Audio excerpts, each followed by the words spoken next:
mynews.studio.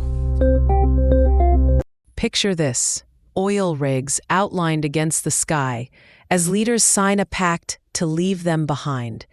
But can a written promise really mark the end of the fossil fuel era? Today is November 16th, 2025.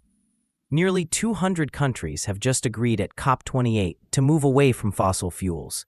It's the first time the world has made a collective, concrete commitment to phasing out oil, coal, and gas.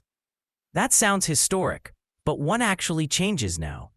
A main point is the agreement itself. For the first time, fossil fuels are mentioned directly, and countries are pledging to transition away.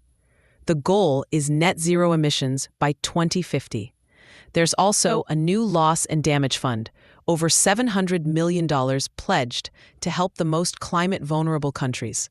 Still, is this just symbolic, or will it really drive action? Let's look at how they plan to keep countries on track. The agreement uses the enhanced transparency framework from the Paris Agreement, so every country will need to report regularly on their greenhouse gas emissions and progress on their nationally determined contributions, the NDCs. The UN is developing standardized tools for this reporting, expected by mid-2024. But does that create enough pressure for actual change? It does improve transparency. Countries have to submit updated NDCs by 2025, and those must fit with the 1.5-degree warming limit. There will be annual global dialogues to track progress. But here's the thing: if reporting is the main way to enforce this, what happens if countries fall behind? There aren't direct penalties. And that's where criticism begins. The agreement isn't legally binding, so if a country misses its targets, there's no formal consequence. Plus, it relies on technologies like carbon capture and storage, or CCS. Some worry that could turn into a loophole, letting countries keep using fossil fuels while betting future tech will handle the emissions. Is that a real risk, do you think? It's definitely a concern. The commitment to transition away is broad. Without specific timelines or binding rules, countries have room to interpret it as they see fit. And the CCS debate really shows that. Some view it as a bridge. Others say it distracts from actual emissions cuts. Let's turn to the Loss and Damage Fund. There's over $700 million pledged, and the World Bank is acting as the interim trustee. The goal is to get resources to countries hardest hit by climate change. The criteria include how severe the impacts are and economic vulnerability. First round of funding is expected next year. Does this address climate justice? It's a beginning.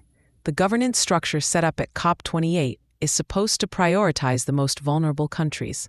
But as climate disasters keep happening, will the money arrive quickly enough? And will it be enough? Both the amount and the speed will be important to watch. So, if we look at the bigger picture, could this agreement really transform global energy and politics? If countries follow through, we might see major shifts in investment, job markets, and even international relations. But what if some of the largest economies slow things down? That's the key tension. If the biggest emitters don't act quickly, the effort could lose momentum. Still, the commitment, flaws and all, sets a new baseline for what's expected globally. It sends a message to markets, industries, and policymakers. The fossil fuel era now has an end date. But if this agreement is more of a signal than a strict rulebook, how should we judge its success? Is it about emissions data, where the money flows, or is it something else? It's all of those. Emissions tracking will be public, and NDC progress will be out in the open. But also look at where investments go, into renewables, support for transitions, and resilience for nations on the front lines. The annual dialogues will show if promises are being kept. So just to recap, for the first time, nearly 200 countries have agreed to shift away from fossil fuels, aiming for net zero emissions by 2050. There's a new fund for the nations most at risk from climate change, oversight through transparency, but still some big questions about enforcement and the focus on emerging tech. And now the world is watching to see if this is actually a turning point, or just another promise on paper. Thank you for joining us as we unpacked the COP28 climate deal and what it could mean for the future of energy worldwide. Thanks for listening. This episode was brought to you by mynews.studio. Try it now for free.